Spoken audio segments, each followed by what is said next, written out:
I'll never forget how I felt that night that I decided to walk into my new identity because I finally knew who I was.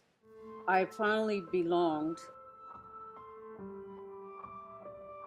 My name is Grace Harley. I live in Silver Spring, Maryland, right outside Washington, D.C.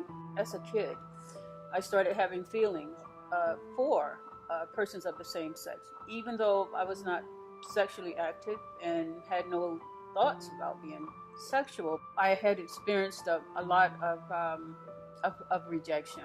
I was young. I didn't have a name for it. Abandonment, not belonging.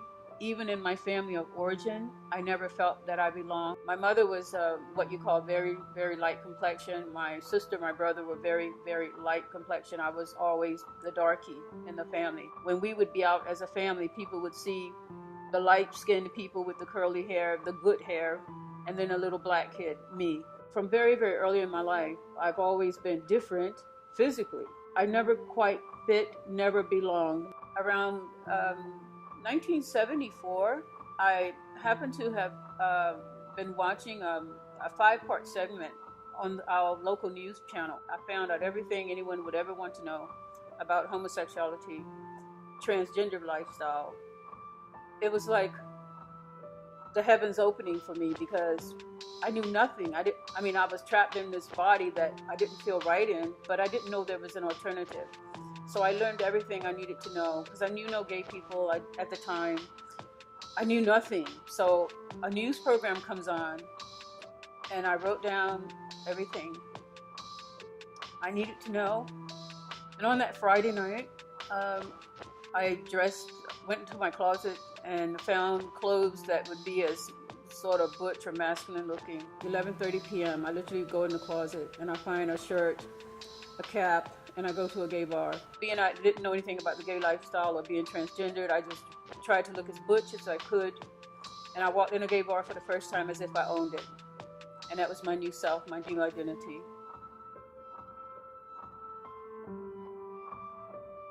I'll never forget how I felt that night that I decided to walk into my new identity because I finally knew who I was. I finally belonged. I was accepted.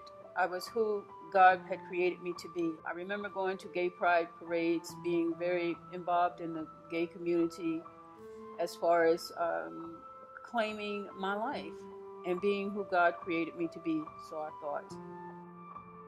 For 18 years, I was in and out of relationships. There was always someone that I was involved with right up until the time that my life changed for the better.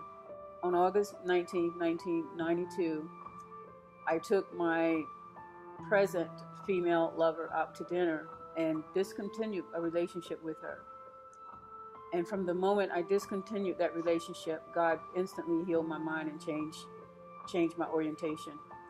I did not know it. Don't think I sat there and one day I felt myself being transgender and then I felt myself not being transgender. It didn't even happen.